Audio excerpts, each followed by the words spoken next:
Magandang araw mga kaibigan. Bigyan natin ng reaction opinion itong Facebook reel posted by Duterte Legacy.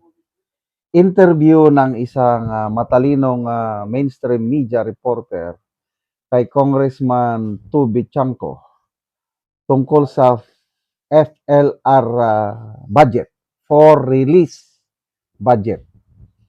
Baka daw ito ang gagamitin na carrot and stick strategy para yung mga kongresista boboto i-endorso ang impeachment ni BP Sara. Ang hindi boboto sa impeachment walang release. Kasi yung FLR for later release. Okay, pakinggan natin ito. FLR na i-release ba yan bago magbotohan sa plenary sa impeachment? Napakaganda ng tanong mo. Kasi sa mga malalalim umisip katulad mo, yan ang posibleng gawin, no? Talagang posible na pag hindi ka pumoto, yung FLR mo, never nang ma-release. Yun ang pwedeng gawing carrot and stick. So yun ang bantayan natin. So yung FLR na Sa pa. i-release ba yan bago magbotohan sa plenary sa impeachment? Napakaganda ng tanong mo. Kasi sa mga malalalim umisip katulad mo, yan ang posibleng gawin, no? Talagang posible na pag hindi ka bumoto, yung FLR mo, never nang ma-release. Yun ang pwedeng gawing carrot and stick. So yun ang bantayan natin. So yung FLR na yun. Yan. Maalala natin nung last year, si Congressman Toby Chanco rin ang nagpatotoo na yung mga pumirma ay nakatanggap. Pumirma sa impeachment ni BP Sara may natanggap. 150 million di umano. So may padulas. So, the same thing ang binabantayan ngayon. Warning na yan ni Senator Amy nung na-approve yung budget ng 2026. Nako, sabi ni Senator Amy, ang daming, anong tawag niya doon? Soft pork. Iniba nila ang hindi na pork barrel. Giniling na karne. Nakapaloob sa budget na yan. Gagamitin yan para sa impeachment ni BP Sara. Kaya, yung mga pondo na yan na for later release, kinokontrol. Boto! Release! Hindi ka bumoto? Sorry, wala kang release. Grabe. Only in the Philippines. Well, kung ako ang inyong tatanungin, pabayaan na lang natin. Bumoto sila lahat. So what? Katulad last time. Yung unang bumoto is 215, nadagdagan pa. Then, halos 300 nang pumirma eh. Kasi nga, malaki yung release. So, immaterial na para sa akin yung mga kongresista. Given na yan, nakikita ko na aakyat at aakyat ang impeachment ni BP Sara sa Senado. Na to me, mas maganda.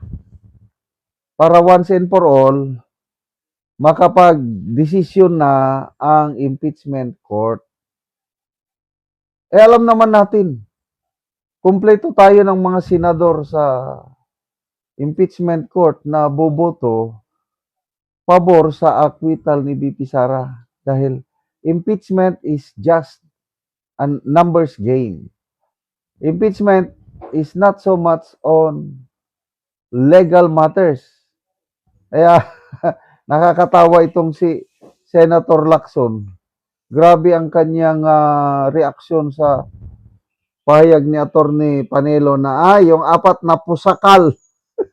Grabe naman tong si Attorney Panelo, tinawag niyang 4 na pusakal.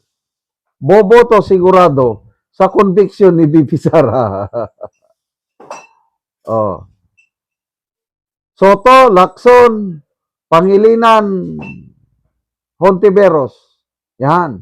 Boboto at boboto sa conviction ni BP Sara.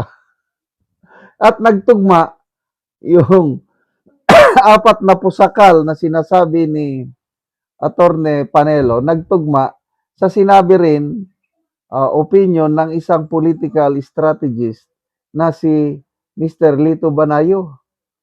4 lang ang nakikita ko sigurado boboto sa conviction. Ayan, yung 4 na pusakal. Oh, grabing reaksyon ni Senator Lacson na ungas. Hindi lang yan pusakal, panelo ka. Ungas ka, ungas. Ang anong kasabihan? Ang pikon, talo. Oh, grabing paggiit, talagang naninindag yan si Senator. Depende yan sa ebidensya. Kung walang ebidensya, bakit ako boboto ng conviction? Oh, para bang pinapakita niya na wala siyang pinapanigan. Oh, we were not born yesterday. Kung talagang walang pinapanigan si Senator Lacson, bakit hindi niya patawag yung Brave 18 Marines? Oh. Andiyan na. Sa ngayon, hinihintay pa daw niya na makabalik sa bansa si Saldico. How sure are we na makabalik ka agad si Saldico? Wala, matagal pa yan. Kaya yung nagpaliwanag ang Pangulo kanina, may video siya na it will take time. Susundin natin ang legal na proseso. But we can assure you, pababalikin natin, we will bring home Saldico and he will answer to the Filipino people. Isa lang din ang tandaan na ninyo. Pag nanalo ako, sabi ni BP Sara, humanda kayo, pananagutin ko kayo, ikupakukulong ko kayo. Sana pagandaan nyo. Ilang taon na lang, malapit na 2028. Pag nanalo si BP Sara, humanda kayo. Mga magnanakaw sa kaban ng taong bayan, ipapakulong kayo ni BP Sara. Salamat mga kaibigan sa inyong pagsubaybay sa ating channel. Nakakatulong kayo ng malaki sa tribong Talanding ng Bukidnon dahil ang sweldo natin sa channel na ito is pantulong po sa tribo. Namimigay tayo ng libreng yero at pako para makapagpatayo sila ng mas maayos na tirahan. Panoorin nyo ang video na ito. Siyang natagaan og yero. Sponsor aning team og daghang pasag blessings na mabot sa iyang pamilya ug sa iyang mga alalay nga nagsakripisyo sa sapag atag aning asin. Daghang salamat sa tanan. Og karon mo na ni si Kuya ang natagaan og yero. So mo na ni ang iyang balay. Og mo na ni ang iyang atupan nga iyang balay karon. So pila na ni katuig ya ang imong balay nga wala gid ka nakaatop. Pila na ni katuig pag tukod nimo? 5. 5 na katuig. Nga naman nga wala ka nakakuang yod, walay budget. Short permanente sa budget kay Oo. So makatop na ka karon niya. ay makatop na gid kay na may nag-sponsor. Oo.